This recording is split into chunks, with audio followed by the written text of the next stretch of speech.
Because being Japanese, I guess we were asked to move out. We just had to leave. We just put our clothes on our backs and we had to leave. Thousands of Japanese Americans across the country and right here in Hawaii were forced from their homes during World War II. More than 125,000 people were taken to internment camps during the war, forced to leave their homes, their businesses, and their belongings behind. Others were evicted from their home and left to fend for themselves.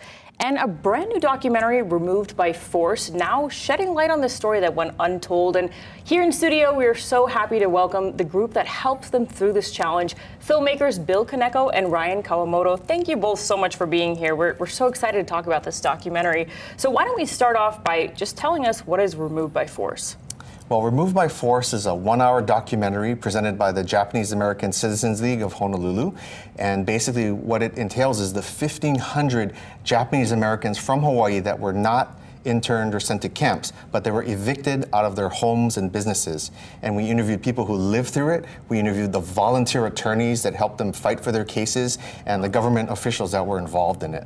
And this is, something, I mean, people who are incarcerated is really something that was ignored in our history, right? But this is something that a lot of people don't know about. And I understand it's a personal story as well, right? Right. Interestingly, of the 1,500 persons who were evicted from their homes, one was my father-in-law. So Wow. It became very personal in terms of seeking redress for not only our family, but for the other 1,500. So a more common story were the 2,000 who were actually incarcerated here in Hawaii and then moved to mainland camp, but the 1,500 were just displaced. They were told because they lived around 23 geographic areas near militarily sensitive areas, they were just kicked out of their homes. I can't even imagine what that's like. And, we want to go ahead and play a little snippet from the trailer to give people a sense of it.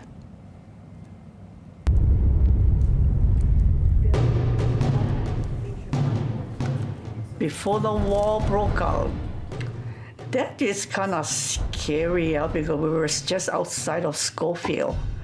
Because the plane flew right over us, because you can tell the Hinotamaya. And the pilot waved at him. And boom, and the bombing field, Wheeler Field. You know what I'm saying? And we literally saw all the bombing. The guard came and he said, you have 24 hours. You have to vacate this property. You have 24 hours. You're gone. No one can be here. So they panicked, right? Because they had to be out. I mean, can you imagine moving your whole house in 24 hours? So the military soldiers came to their homes, told them they had to get out immediately. They had bayonets and weapons pointed at them. Wow, literally uprooted from their homes. What were some of the other stories that you came across while filming this documentary?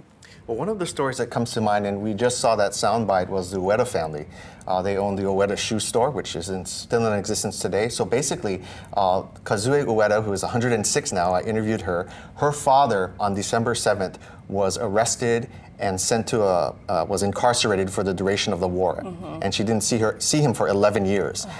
Her husband, their family got evicted from their home and their shoe store. Wow. And I'm just sure there's so many stories out there, and it's so amazing that you took the time to tell these very important part of our history. And, before we go, how can people see this documentary?